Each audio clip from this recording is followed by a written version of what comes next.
Bonjour à tous, vous écoutez l'émission Compte à rebours présentée par Thérèse Pan pour Radio Taïwan International.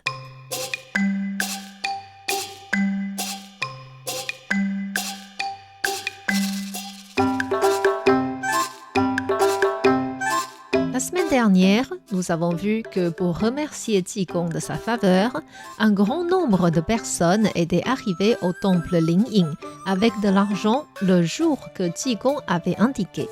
Ce jour-ci était justement le délai où Qigong devait rassembler au moins 400 kilos d'argent pour faire reconstruire leur tour Dabei détruite dans un incendie. Avec le don généreux de ses donateurs, Qigong accomplit sa mission et la tour Dabei atteint rapidement la fin de la construction. Cependant, juste avant le revêtement de peinture, 4 personnes de la maison du Premier ministre vinrent au temple avec une dizaine de servants. En réalité, le pavillon Ge Tianlou de chez le Premier ministre avait été détruit dans un incendie. Ils ne connaissaient pas la vraie raison, mais nous savons que c'était un disciple de Qigong qui avait mis le feu pour faire disparaître sa trace après avoir repris un objet précieux. Le Premier ministre voulait refaire construire son pavillon Ge Tianlou et demanda à son gouvernant d'aller acheter des bois aux usines. Or, toutes les usines répondirent que leur patron avait fait un don au temple Lingying et que tous les bois qu'ils avaient étaient pour construire la tour Dabei. Quand le Premier ministre entendit le rapport de son gouvernant, il dit « Pour construire une tour au temple, ils n'ont pas besoin d'autant de bois. Envoie 4 personnes au temple pour emprunter un peu de bois. Quand le bois impérial arrivera l'année prochaine, je leur rendrai la quantité empruntée. » Le gouvernant fit venir ainsi ses 4 assistants, Qin An, Qin Shun, Qin Zhi et Qin Ming, en leur donnant cette charge. Le Premier ministre leur dit « N'oubliez pas, si les moines nous prêtent des bois, c'est de nous faire une faveur. S'ils ne nous en prêtent pas, c'est légitime aussi. Il ne faut pas les forcer ou les intimider. » Ces 4 assistants reçurent l'ordre et revinrent dans leur chambre. Qin Shun se plaignit. « Voilà un travail pénible et sans intérêt. Nous n'avons vraiment pas de chance. » Qin An lui dit « Mon frère, utilise ta tête. Nous pouvons avoir 80 kilos d'argent chacun par ce travail. » Qin Shun répondit « Grand frère, de quoi parles-tu? Nous allons emprunter des bois chez les moines. S'ils nous en prêtent, il faut que nous les ramenions. S'ils ne nous en prêtent pas, c'est comme si nous n'avions pas accompli la mission. D'où viennent les 4 fois 80 kilos d'argent? » Qin An dit « Mon frère, tu manques encore d'expérience. Nous ne dirons pas aux moines que nous allons emprunter des bois, mais que le Premier ministre leur ordonne de démolir la tour Dabei pour lui donner assez de bois afin de construire son pavillon. Les moines ne voudraient naturellement pas voir leur tour récemment construite soit détruite, et là, ils nous donneront 100 kilos, voire 200 kilos d'argent pour empêcher cette tragédie. Nous prendrons ensuite une attitude de négociation en acceptant qu'ils arrêtent les travaux et nous prêtent du bois.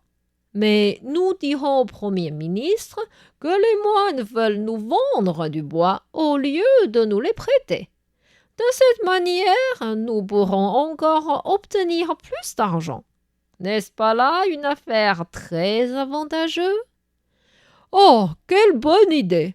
Ta pensée agile m'impressionne. » C'était ainsi que les 4 assistants du gouvernant quittèrent une dizaine de servants et arrivèrent devant la porte d'entrée du temple Lingying. Le supérieur Guangliang alla immédiatement accueillir ces personnes venant de la maison du Premier ministre. Il les installa dans le hall d'accueil, leur servit du thé et demanda « Messieurs, quel honneur pour nous! Vous êtes venus pour apprécier le paysage ou vous voulez prier au temple ?» Qin An répondit « Ni l'un ni l'autre. Nous sommes venus sous l'ordre du Premier ministre. Il a besoin de bois pour reconstruire son pavillon, mais tous les bois des usines sont arrivés chez vous. Il vous ordonne donc de démolir votre tour tapée et lui donner du bois. Que le Bouddha prenne pitié de nous. C'est grâce à de nombreux donateurs et bienfaiteurs que nous pouvons enfin reconstruire cette tour tapée. Le travail était énorme et nous arrivons enfin au terme.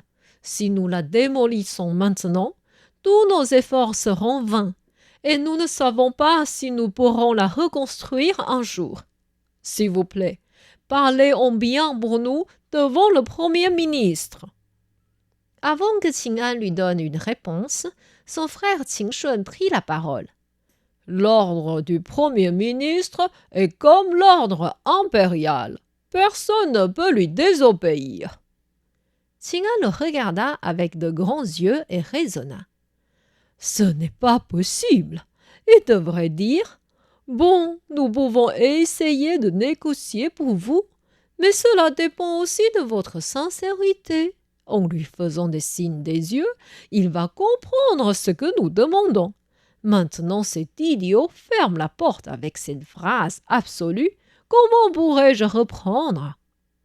Guang Liang leur dit « Veuillez patienter un instant. C'est une affaire sérieuse et j'ai besoin de faire le rapport au maître du temple. » Qingshun continua son style. « Que vous fassiez le rapport ou non, il faut démolir votre tour. » Guang Liang alla rapidement voir le moine Yuan Kong pour lui raconter ce qui se passait. Yuan Kong lui dit « Je suis trop âgé pour gérer ce genre de problème. C'est Tao Ji qui a collecté l'argent pour construire cette tour. Va plutôt discuter avec lui. » Mais il est parti chez les donateurs depuis le jour qu'ils nous ont fait ses dons. Jusqu'à maintenant, il n'est jamais revenu voir le progrès des travaux. Va quand même guetter à la porte si jamais. Guang Liang quitta le maître du temple et alla à la porte d'entrée. À ce moment-là, les servants du Premier ministre allèrent à la cour sous l'ordre des 4 assistants du gouvernant et dirent aux ouvriers « Écoutez bien, le Premier ministre vous ordonne de défaire cette tour pour reconstruire son pavillon. Celui qui refuse d'obéir sera envoyé devant le tribunal de la ville. » Les ouvriers qui avaient peur d'être punis commencèrent vraiment à détruire la tour tapée. Guang Liang vit cette scène et soupira. « Quel malheur! Heureusement que Tao Ji le fou n'est pas au temple, sinon il nous créerait de grands problèmes. » À ce moment-là, il vit un homme s'approcher du temple à toute allure et c'était justement Ji Gong. Ji Gong était parti loger chez Su Beishan et Zhao Wenhui, ces 2 disciples laïcs qui l'avaient aidé dans la donation pour la construction de la tour tapée. Ce jour-là, il était en train de jouer aux échecs avec Su Beishan et il se mit à trembler soudainement sans raison. Ji Gong tapota 3 fois son crâne et comprit ce qui s'était passé. Il dit à Su Beishan « Aïe, je ne peux plus rester ici. Le Premier ministre veut détruire la tour de mon temple. Je vais lancer un défi contre lui. » « Maître, le Premier ministre a un si grand pouvoir que si vous l'irritez, vous aurez un grand souci. » Sans réagir à ce conseil, Ji Gong sortit de la maison de son disciple en courant. Arrivant devant le temple, Guang Liang lui dit « Ah, Tao Ji, tu es enfin revenu. Un grand malheur est tombé sur nous. » Comme s'il ignore le fait, Ji Gong demanda « Ah bon? Quel malheur? Ne t'inquiète pas. Si les méchants intimident nos frères, je vais les punir. » Ce n'est pas des gens ordinaires, mais de la maison du Premier ministre. Ils veulent démolir notre tour tapée et prendre du bois pour construire le pavillon du Premier ministre. C'est parce que le Premier ministre dit qu'il faut qu'on défasse la tour qu'on doit la défasse. Et si dans 2 jours, le général de l'armée nous demande de détruire notre temple principal, Il faut qu'on le détruise aussi. Si le préfet veut qu'on efface les temples latéraux, ou le maire veut qu'on démolisse notre bibliothèque, doit-on accepter tout? C'est moi qui a collecté les dons pour faire reconstruire la tour Taipei et je ne les laisserai pas faire ce qu'ils veulent de cette tour. Bon, Taoji, puisque tu as l'audace de les empêcher, les 4 messieurs responsables sont dans la salle d'accueil. Va négocier avec eux. Mais ne fais pas de bêtises, sinon le résultat sera pire. Ne t'inquiète pas, je sais comment faire. Est-ce que Qigong pourra empêcher ces 4 personnes venant de la maison du Premier ministre de démolir la tour Taipei? Quels moyens va-t-il employer? Pour connaître la suite de l'histoire, veuillez revenir la semaine prochaine à notre émission Contes à rebours.